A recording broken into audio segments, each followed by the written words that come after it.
I have a car, আমার একটা গাড়ি আছে। আই হ্যাভ পাওয়ার, আমার ক্ষমতা আছে। আই হ্যাভ মানি, আমার টাকা আছে। আই হ্যাড, আমার ছিল। আই হ্যাড এ কার, আমার একটা গাড়ি ছিল। আই উইল হ্যাভ, আমার থাকবে। I will have a car, আমার একটা গাড়ি থাকবে। আই শুড হ্যাভ, আমার টাকা উচিত। I should have. Hi my dear viewers, আশা করি প্রত্যেকে ভালো আছো।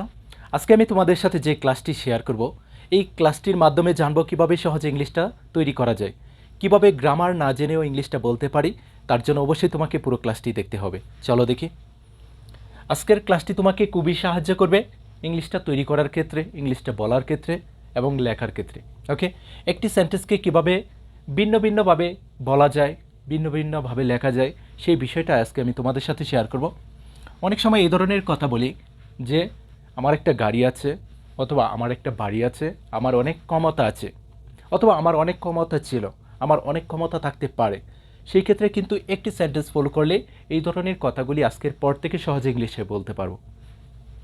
যদি বলি আমার একটা গাড়ি আছে, তখন বলবো আই হ্যাভ এ কার, আমার একটা গাড়ি আছে। অথবা আই হ্যাভ পাওয়ার, আমার ক্ষমতা আছে। আই হ্যাভ মানি, আমার টাকা আছে। ওকে, যেই জিনিসটাই আছে আমার, সেটা শুধু এ কার এর পরিবর্তে বলবো, তাহলে হবে আই হ্যাভ এ কার, আমার একটা গাড়ি আছে। আই হ্যাভ এ পেন, আমার একটা কলম আছে। আই হ্যাভ পাওয়ার, আমার ক্ষমতা আছে। আই হ্যাভ মানি, আমার টাকা আছে। ওকে, যদি বলি তার আছে, তখন বলবো কি হি হ্যাজ, তার আছে। He has. কামাল হ্যাজ, কামালের আছে। শি হ্যাজ, তার আছে। ইট হ্যাজ, ইহার আছে। ওকে, এখানে সাবজেক্টের পরে হ্যাভ অথবা হ্যাজ বলবো যখন বলবো কোনো কিছু আছে, মানে আমার অধিকারে কি কোনো কিছু আছে বা রয়েছে, সেই ক্ষেত্রে শুরুতে বলবো সাবজেক্ট, তারপরে এখানে হ্যাভ অথবা হ্যাজ, তারপর যে জিনিসটা তোমার আছে বা তার আছে সেটা শুধু এখানে বলবো পাওয়ার, মানি, কার, গাড়ি, এদের পরিবর্তে শুধু সেই জিনিসটা বলবো, তাহলে হবে। ওকে, এখন যদি বলি যে আমার একটা গাড়ি ছিল, আমার পাওয়ার ছিল, ক্ষমতা ছিল, আমার টাকা ছিল, তখন এখানে হ্যাভ এবং হ্যাজ এর পরিবর্তে বলবো শুধু হ্যাড, তাহলে হবে আই হ্যাড এ কার, আমার একটা গাড়ি ছিল। আই হ্যাড এ কার, আমার একটা গাড়ি ছিল, আমার ক্ষমতা ছিল। আই হ্যাড পাওয়ার, আমার ক্ষমতা ছিল। আই হ্যাড মানি, আমার টাকা ছিল। ওকে, ইউ হ্যাড এ কার, তোমার একটা গাড়ি ছিল। কামাল হ্যাড এ কার, কামালের একটা গাড়ি ছিল। হি হ্যাড এ কার, তার একটা গাড়ি ছিল। সবার সাথে হ্যাড বলবো, হ্যাড। ওকে, তারপর যে জিনিসটা ছিল সেটা শুধু মানি, পাওয়ার, কার এর পরিবর্তে বলবো, তাহলেই আজকের পর থেকে সহজে ইংলিশটা বলতে পারবো। ওকে, আর যখন বলবো যে আমার একটা গাড়ি থাকবে, আমার ক্ষমতা থাকবে, আমার টাকা থাকবে, তখন এখানে বলবো শুধু উইল হ্যাভ, তাহলে হবে I will have. I will have a car, আমার একটা গাড়ি থাকবে। I will have a house, আমার একটা বাড়ি থাকবে। আই উইল হ্যাভ পাওয়ার, আমার ক্ষমতা থাকবে। আই উইল হ্যাভ মানি, আমার টাকা থাকবে। খুব সহজ। ইউ উইল হ্যাভ, তোমার থাকবে। দে উইল হ্যাভ, তাদের থাকবে।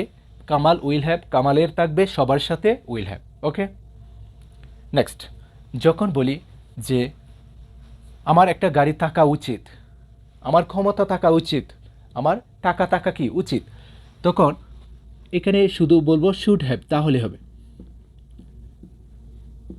সবার সাথে should have. I should have, আমার থাকা উচিত। ইউ শুড হ্যাভ, তোমার থাকা উচিত। দে শুড হ্যাভ, তাদের থাকা উচিত। কামাল শুড হ্যাভ, কামালের থাকা উচিত। ওকে, I should have a car, আমার একটা গাড়ি থাকা উচিত। আই শুড হ্যাভ পাওয়ার, আমার ক্ষমতা থাকা উচিত। আই শুড হ্যাভ মানি, আমার টাকা থাকা উচিত। ওকে, আর যখন বলবো যে আমার কোনো কিছু থাকতে পারে, আমার একটা গাড়ি থাকতে পারে, আমার ক্ষমতা থাকতে পারে, অথবা আমার টাকা থাকতে পারে, সেই ক্ষেত্রে বলবো ক্যান হ্যাভ। খুব ইজি কিন্তু। I can have a car, আমার একটা গাড়ি থাকতে পারে। আই ক্যান হ্যাভ পাওয়ার, আমার ক্ষমতা থাকতে পারে। আই ক্যান হ্যাভ মানি, আমার টাকা থাকতে পারে। যখন বলবো থাকা উচিত শুড হ্যাভ, থাকতে পারে ক্যান হ্যাভ, থাকবে উইল হ্যাভ, ছিল হ্যাড, আছে হ্যাভ অথবা হ্যাজ। ওকে, এখন যদি বলি যে আমার একটা গাড়ি থাকতে পারতো, আমার ক্ষমতা থাকতে পারতো, আমার টাকা থাকতে পারতো, ক্যানের পরিবর্তে শুধু বলবো কুড, তাহলে হবে I could have. I could have a car, আমার একটা গাড়ি থাকতে পারতো।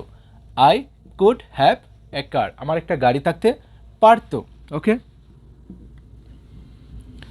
আই কুড হ্যাভ পাওয়ার, আমার ক্ষমতা থাকতে পারতো। আই কুড হ্যাভ মানি, আমার টাকা থাকতে পারতো। ওকে, আর যখন বলবো যে আমার হয়তো একটি গাড়ি থাকতে পারে, সম্ভাবনা রয়েছে, আমার হয়তো ক্ষমতা থাকতে পারে, আমার হয়তো টাকা থাকতে পারে, সেই ক্ষেত্রে বলবো may have. May have. I may have a car, আমার হয়তো একটি গাড়ি থাকতে পারে। আই মে হ্যাভ পাওয়ার, আমার হয়তো ক্ষমতা থাকতে পারে। আই মে হ্যাভ মানি, আমার হয়তো টাকা থাকতে পারে। যখন বলবো আমার হয়তো একটা গাড়ি থাকতে পারতো, আমার হয়তো ক্ষমতা থাকতে পারতো, আমার হয়তো টাকা থাকতে পারতো, সেই ক্ষেত্রে মে এর পরিবর্তে শুধু বলবো মাইট, তাহলে হবে might have. Okay, I might have a car, আমার হয়তো একটি গাড়ি থাকতে পারতো বা পারে। ওকে, আই মাইট হ্যাভ পাওয়ার, আমার হয়তো ক্ষমতা থাকতে পারতো। আই মাইট হ্যাভ মানি, আমার হয়তো টাকা থাকতে কি পারতো। ইজিলি কিন্তু সেন্টেন্সগুলি তৈরি করতে পারতেছি। ওকে, যদি বলি যে আমার অবশ্যই একটি গাড়ি থাকবে, আমার অবশ্যই ক্ষমতা থাকবে, আমার অবশ্যই টাকা থাকবে, সেই ক্ষেত্রে বলবো I must have. I must have, আমার অবশ্যই থাকবে। I must have a car, আমার অবশ্যই একটি গাড়ি থাকবে। আই মাস্ট হ্যাভ পাওয়ার, আমার অবশ্যই ক্ষমতা থাকবে। আই মাস্ট হ্যাভ মানি, আমার অবশ্যই টাকা থাকবে। ইজিলি কিন্তু বলতে পারতেছি। তুমি এখানে যেই জিনিসটাই আছে বা ছিল বা থাকবে অথবা থাকতে পারে, সেটা শুধু এখানে বলো, তাহলেই হবে। ওকে, আর এখানে তুমি যে কোনো সাবজেক্ট ইউজ করো, তারপর এখানে তুমি এদেরকে ইউজ করো।